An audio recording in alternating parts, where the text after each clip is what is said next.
नमस्कार। आप देख रहे हैं लॉ मेड सिंपल, जहां हम कानून को आसान भाषा में समझाते हैं। आज का विषय है जमानत कैसे मिले। गिरफ्तारी के बाद की कानूनी प्रक्रिया, जो भारत के नए आपराधिक कानून भारतीय न्याय संहिता 2023 यानी भारतीय न्याय संहिता 2023 के तहत समझाया जाएगा। इस वीडियो में हम जानेंगे कि गिरफ्तारी के बाद क्या होता है, जमानत कैसे ली जाती है, कौन कौन सी धाराएं लागू होती है और व्यक्ति के क्या अधिकार होते हैं। हम विशेष रूप से धारा 478 और धारा 35 जैसे प्रावधानों पर ध्यान देंगे, जो गिरफ्तारी और जमानत की प्रक्रिया को परिभाषित करते हैं। आपको यह भी बताया जाएगा कि बाइलेबल और नॉन बाइलेबल अपराधों में क्या फर्क होता है और कोर्ट किस आधार पर जमानत देता है। हम उदाहरणों के माध्यम से समझेंगे कि एक आम व्यक्ति को गिरफ्तारी के बाद किन कानूनी रास्तों से राहत मिल सकती है। इस पूरी श्रृंखला का उद्देश्य है आपको कानूनी जानकारी देना, ताकि आप अपने अधिकारों को समझ सकें और जरूरत पड़ने पर सही कदम उठा सकें। तो चलिए शुरू करते हैं इस महत्वपूर्ण विषय को। वीडियो के अंत में हम आपसे अनुरोध करेंगे कि लॉ मेड सिंपल चैनल को लाइक, शेयर और सब्सक्राइब जरूर करें, ताकि यह जानकारी और लोगों तक पहुंच सके। अब हम बढ़ते हैं अगले विषय की ओर।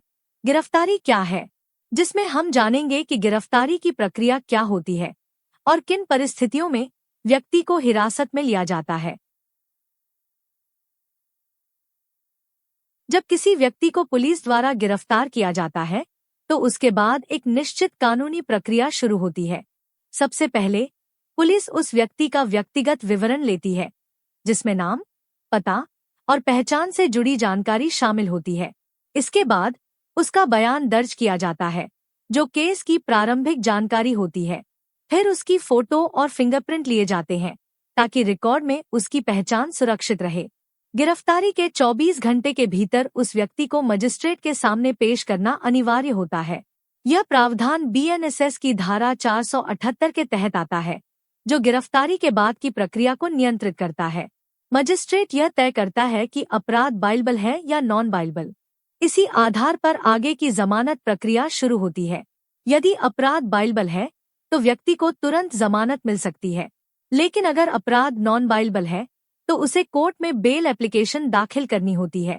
इस चरण में वकील की भूमिका बेहद महत्वपूर्ण होती है, जो बेल एप्लीकेशन तैयार करता है और कोर्ट में पेश करता है।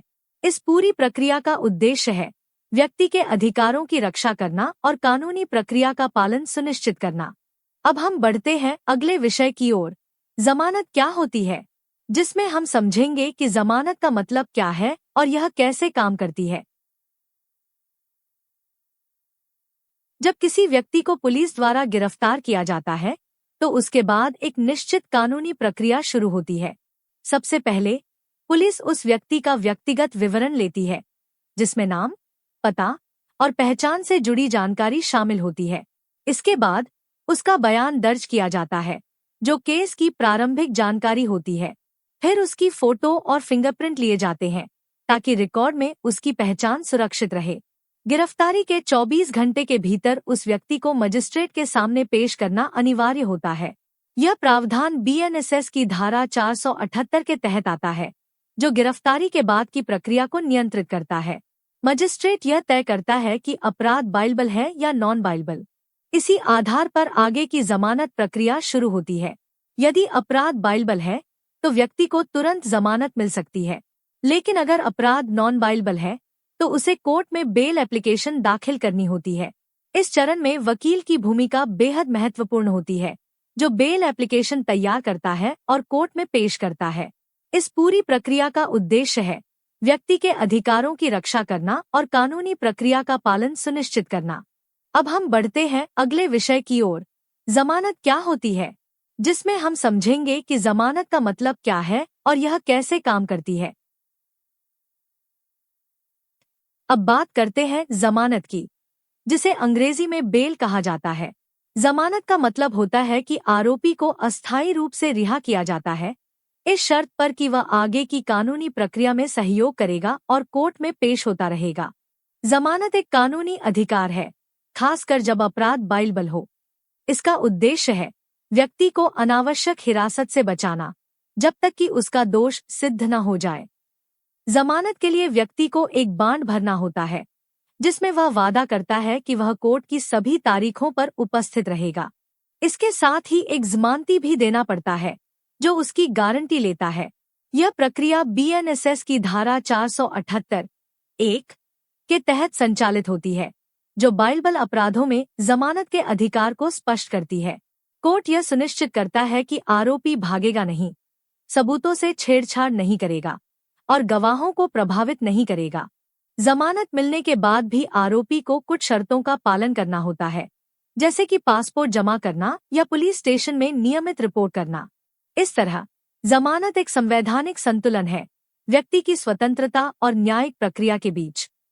अब हम बढ़ते हैं अगले विषय की ओर, बाइबल अपराध में जमानत, जिसमें हम जानेंगे कि किन अपराधों में जमानत स्वतः मिलती है और प्रक्रिया क्या होती है। अब बात करते हैं बाइबल अपराधों की, यानी ऐसे अपराध जिनमें आरोपी को जमानत मिलना उसका कानूनी अधिकार होता है। इन मामलों में पुलिस या मजिस्ट्रेट आरोपी को जमानत देने से इनकार नहीं कर सकते जब तक कि कोई विशेष कारण न हो, जैसे कि साधारण मारपीट, छोटे चोरी के मामले या सार्वजनिक शांति भंग जैसे अपराध आमतौर पर बाइबल की श्रेणी में आते हैं।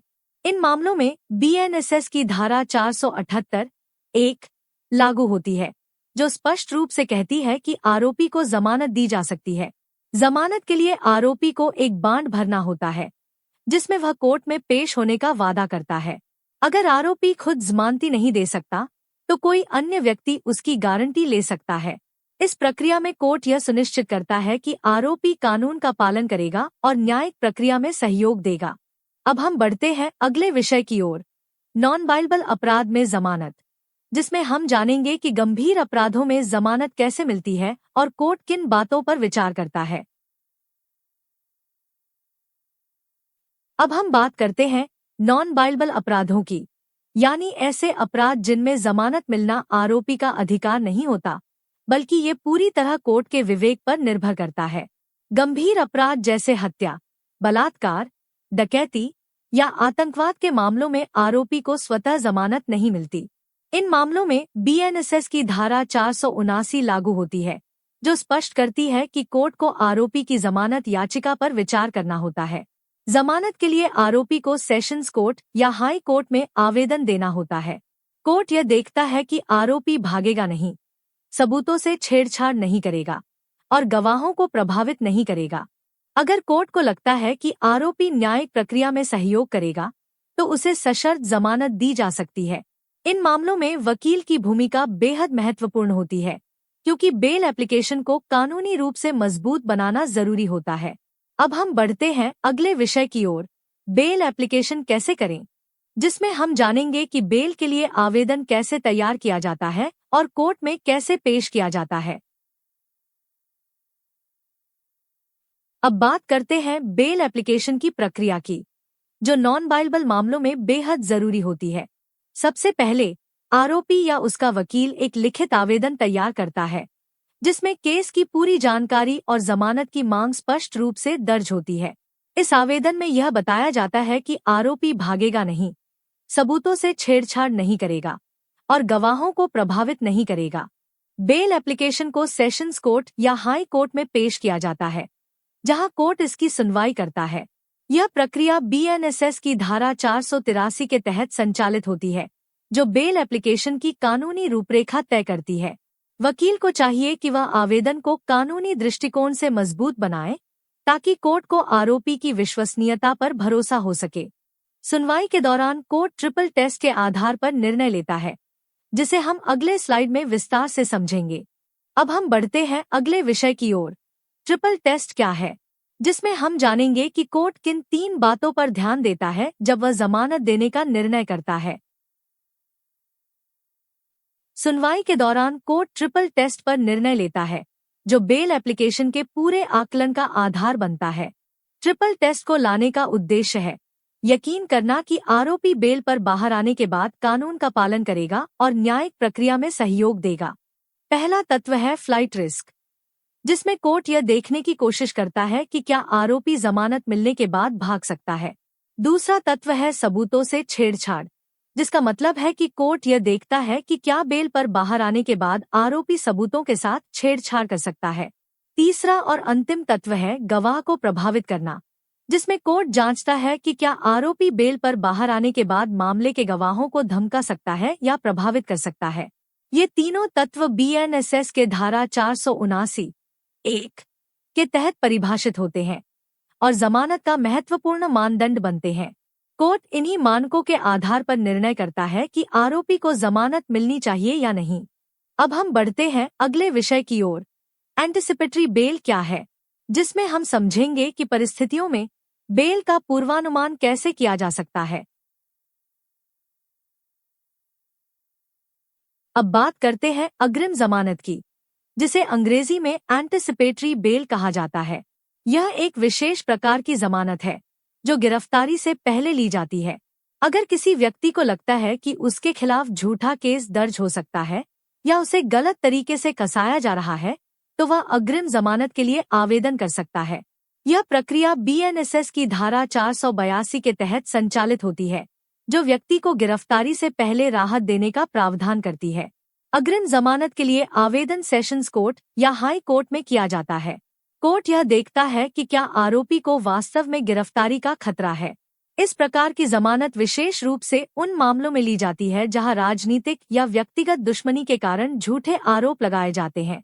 उदाहरण के तौर पर, अगर किसी व्यक्ति पर झूठा छेड़छाड़ का आरोप लगाया गया है और उसे डर है कि पुलिस उसे गिरफ्तार कर सकती है, तो वह अग्रिम जमानत ले सकता है। कोर्ट इस बात का मूल्यांकन करता है कि आरोपी का इरादा न्यायिक प्रक्रिया में सहयोग करने का है या नहीं। अब हम बढ़ते हैं अगले विषय की ओर। अंतरिम जमानत क्या होती है, जिसमें हम समझेंगे कि सीमित समय के लिए मिलने वाली बेल कैसे काम करती है और किन परिस्थितियों में दी जाती है। अब बात करते हैं अंतरिम जमानत की, जिसे अंग्रेजी में इंटरिम बेल कहा जाता है। यह एक अस्थायी राहत होती है जो सीमित समय के लिए दी जाती है। जब किसी व्यक्ति को तुरंत गिरफ्तारी का खतरा होता है लेकिन कोर्ट में नियमित बेल की सुनवाई में समय लग सकता है, तब अंतरिम जमानत दी जाती है। यह प्रक्रिया बीएनएसएस की धारा 480 के तहत संचालित होती है, जो कोर्ट को यह अधिकार देती है कि वह विशेष परिस्थितियों में अस्थायी राहत प्रदान कर सके। उदाहरण के तौर पर, अगर किसी व्यक्ति को मेडिकल इमरजेंसी है या उसे किसी पारिवारिक संकट का सामना करना पड़ रहा है, तो कोर्ट अंतरिम जमानत दे सकता है। ये जमानत एक निश्चित अवधि के लिए होती है, जैसे कि 7 दिन, 15 दिन या जब तक नियमित बेल की सुनवाई पूरी न हो जाए। अंतरिम जमानत मिलने के बाद व्यक्ति को कोर्ट की शर्तों का पालन करना होता है, जैसे कि पुलिस स्टेशन में रिपोर्ट करना या पासपोर्ट जमा करना। ये एक मानवीय दृष्टिकोण है जो न्याय और सहानुभूति के बीच संतुलन बनाता है। अब हम बढ़ते हैं अगले विषय की ओर। गरीब व्यक्ति के लिए राहत, जिसमें हम समझेंगे कि अगर कोई जमानती न दे सके तो कानून क्या विकल्प देता है। अब बात करते हैं उस स्थिति की जब कोई व्यक्ति जमानत के लिए जमानती नहीं दे सकता, यानी वह आर्थिक रूप से इतना सक्षम नहीं है कि बेल बांड भर सके या जमानती पेश कर सके। ऐसे मामलों में बीएनएसएस की धारा 478(2) एक मानवीय दृष्टिकोण अपनाती है। यह प्रावधान कहता है कि अगर कोई व्यक्ति 7 दिनों तक बेल नहीं ले पाता तो उसे गरीब माना जाएगा और उसे स्वयं के वचन पर रिहा किया जा सकता है। इसका मतलब है कि व्यक्ति को बिना जमानती के केवल अपने लिखित वादे पर बेल दी जा सकती है कि वह कोर्ट में पेश होता रहेगा और कानून का पालन करेगा। यह प्रावधान उन लोगों के लिए है जो आर्थिक रूप से कमजोर हैं, लेकिन न्यायिक प्रक्रिया में सहयोग करना चाहते हैं। उदाहरण के तौर पर, अगर कोई मजदूर या दिहाड़ी कामगार किसी छोटे अपराध में फंस जाता है और उसके पास जमानती नहीं है, तो कोर्ट उसे राहत दे सकता है। यह कानून का एक संवेदनशील पहलू है जो न्याय को केवल पैसे वालों तक सीमित नहीं करता, बल्कि हर नागरिक को बराबरी का अधिकार देता है। इससे यह सुनिश्चित होता है कि कोई भी व्यक्ति केवल आर्थिक कमी के कारण जेल में न रहे। अब हम बढ़ते हैं अगले विषय की ओर, अग्रिम जमानत, एंटिसिपेटरी बेल, जिसमें हम समझेंगे कि गिरफ्तारी से पहले कानूनी सुरक्षा कैसे ली जा सकती है। अब हम विस्तार से समझते हैं अग्रिम जमानत, जिसे अंग्रेजी में एंटिसिपेटरी बेल कहा जाता है। यह एक ऐसा कानूनी उपाय है जो व्यक्ति को गिरफ्तारी से पहले ही सुरक्षा प्रदान करता है। अगर किसी व्यक्ति को आशंका है कि उसके खिलाफ एफआईआर दर्ज हो सकती है या पुलिस उसे गिरफ्तार कर सकती है, तो वह अग्रिम जमानत के लिए आवेदन कर सकता है। यह अधिकार बीएनएसएस की धारा 482 के तहत दिया गया है, जो व्यक्ति को गिरफ्तारी से पहले राहत पाने का अवसर देता है। अग्रिम जमानत का आवेदन सेशंस कोर्ट या हाई कोर्ट में किया जाता है। कोर्ट यह देखता है कि क्या गिरफ्तारी की आशंका वास्तविक है और क्या आरोपी न्यायिक प्रक्रिया में सहयोग करेगा। यह जमानत विशेष रूप से उन मामलों में ली जाती है जहां झूठे आरोप लगने की संभावना हो, जैसे घरेलू विवाद, संपत्ति विवाद या राजनीतिक प्रतिशोध। कोर्ट इस बात का मूल्यांकन करता है कि आरोपी का इरादा भागने का नहीं है और वह सबूतों या गवाहों से छेड़छाड़ नहीं करेगा। अगर कोर्ट संतुष्ट होता है तो वह अग्रिम जमानत दे सकता है, जिससे व्यक्ति गिरफ्तारी से बच सकता है और कानूनी प्रक्रिया का हिस्सा बना रह सकता है। अब हम बढ़ते हैं अगले विषय की ओर, जमानत रद्द कैसे होती है, जिसमें हम जानेंगे कि किन परिस्थितियों में पहले से मिली बेल को कोर्ट रद्द कर सकता है। अब बात करते हैं उस स्थिति की जब पहले से मिली जमानत को कोर्ट रद्द कर सकता है। जमानत रद्द होना एक गंभीर प्रक्रिया है जो तब होती है जब आरोपी कोर्ट की शर्तों का उल्लंघन करता है या न्यायिक प्रक्रिया में बाधा डालता है। अगर आरोपी गवाहों को धमकाता है, सबूतों से छेड़छाड़ करता है या कोर्ट में पेश नहीं होता, तो कोर्ट जमानत रद्द करने का आदेश दे सकता है। यह प्रक्रिया बीएनएसएस की धारा 484 के तहत संचालित होती है, जो कोर्ट को यह अधिकार देती है कि वह आरोपी की जमानत को वापस ले सके। जमानत रद्द करने के लिए अभियोजन पक्ष को कोर्ट में आवेदन देना होता है, जिसमें उल्लंघन के प्रमाण प्रस्तुत किए जाते हैं। अगर कोर्ट को लगता है कि आरोपी बेल पर बाहर रहकर न्याय को प्रभावित कर रहा है, तो वह तुरंत जमानत रद्द कर सकता है और आरोपी को हिरासत में लेने का आदेश दे सकता है। इससे यह सुनिश्चित होता है कि बेल का दुरुपयोग न हो और न्यायिक प्रक्रिया सुरक्षित रहे। अब हम बढ़ते हैं अगले विषय की ओर, महत्वपूर्ण केस उदाहरण, जिसमें हम देखेंगे कि सुप्रीम कोर्ट ने बेल से जुड़े मामलों में क्या दिशा निर्देश दिए हैं। अब हम बात करते हैं एक ऐतिहासिक केस की, जिसने जमानत के सिद्धांतों को स्पष्ट किया और न्यायिक विवेक को मजबूती दी। यह केस है गुरबख्श सिंह सिब्बिया बनाम पंजाब राज्य, जिसे सुप्रीम कोर्ट ने वर्ष 1980 में सुना और निर्णय दिया।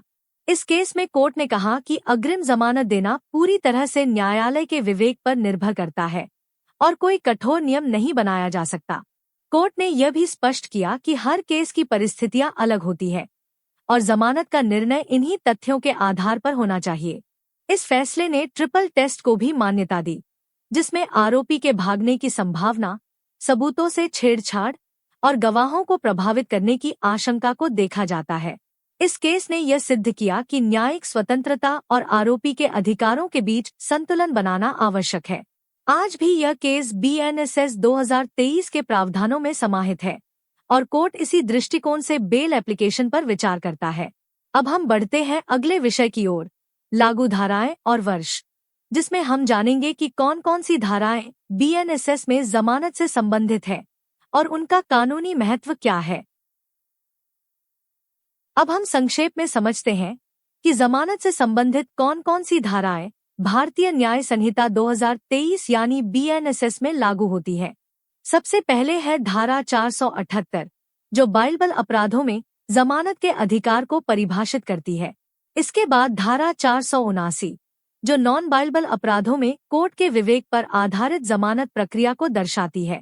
धारा 480 अंतरिम जमानत से संबंधित है, जो सीमित समय के लिए राहत देती है। धारा 482 अग्रिम जमानत को कवर करती है, जो गिरफ्तारी से पहले सुरक्षा प्रदान करती है। धारा 483 बेल एप्लीकेशन की प्रक्रिया को स्पष्ट करती है, कैसे आवेदन तैयार किया जाए और कोर्ट में पेश किया जाए। और अंत में धारा 484, जो जमानत रद्द करने की प्रक्रिया को परिभाषित करती है, जब आरोपी शर्तों का उल्लंघन करता है।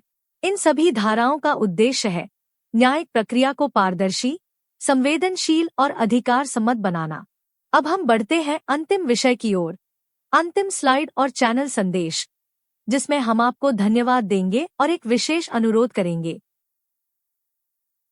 तो दोस्तों, आपने जाना कि गिरफ्तारी के बाद क्या क्या कानूनी प्रक्रिया होती है और जमानत कैसे ली जाती है, चाहे वह बाइबल हो, नॉन बाइबल अग्रिम हो या अंतरिम। हमने भारतीय न्याय संहिता 2023 यानी बीएनएसएस की महत्वपूर्ण धाराओं को समझा, जैसे धारा 478, 479, 480, 482, 483 और 484। आपने यह भी जाना कि गरीब व्यक्ति को क्या राहत मिल सकती है और कोर्ट किन आधारों पर बेल देता है या रद्द करता है।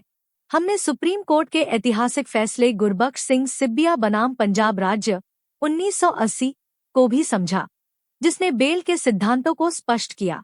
इस पूरी जानकारी का उद्देश्य है आपको कानूनी रूप से सशक्त बनाना, ताकि आप अपने अधिकारों को जान सके और जरूरत पड़ने पर सही कदम उठा सके। अगर आपको ये वीडियो उपयोगी लगा हो तो कृपया लाइक, शेयर और सब्सक्राइब जरूर करें हमारे चैनल लॉ मेड सिंपल को। आपके सहयोग से हम कानून को हर घर तक सरल भाषा में पहुंचा सकते हैं। धन्यवाद और जुड़े रहिए लॉ मेड सिंपल के साथ, जहां कानून होता है आसान।